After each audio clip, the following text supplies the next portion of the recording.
राज्य सहकारी बँक ही शेतकऱ्यांची बँक म्हणून ओळखली जाते। त्रिस्तरीय रचनेमध्ये ही शिखर बँक आहे आणि या बँकेतर्फे वाटलेला प्रत्येक पैसा हा यानं त्यानं मार्गाने शेतकऱ्यांपर्यंत पोहोचत असतो। त्यामुळे या काही महाराष्ट्राच्या काही भागामध्ये अतिपर्जन्यवृष्टी झाल्यामुळं अनेक शेतकरी अडचणीत आहेत। त्यामुळे त्यांच्याकरता आपण 10 कोटीचा निधी हा मुख्यमंत्री सहायता निधीला दिलेला आहे।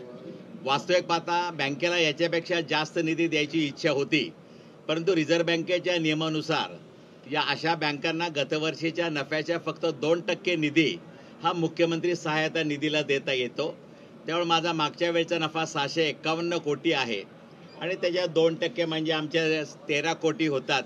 बाकीचे 3 कोटी आम्ही आजपर्यंत काही रक्कम खर्च केली आणि उरलेले जी 10 कोटी होते त्यातली सगळीच्या सगळी रक्कम आपण मुख्यमंत्री सहायता निधीला दिलेली आहे।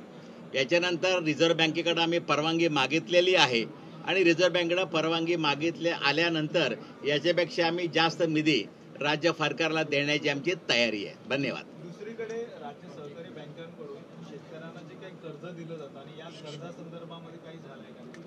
नाही, या कर्जामध्ये आम्ही तर सगळी प्रकारचे कर्ज आज शेतकऱ्यांना उपलब्ध करून देतो, पण ते जिल्हा बँकेच्या माध्यमातून आज आम्ही जवळजवळ 18,000 कोटी रुपये जिल्हा बँकांना उपलब्ध करून दिलेले आहेत।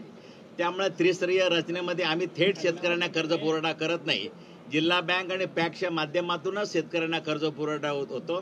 त्यामुळे जिल्हा बँकांना आम्ही 18,000 कोटी रुपये कर्ज पुरवठा उपलब्ध करून दिलेला आहे।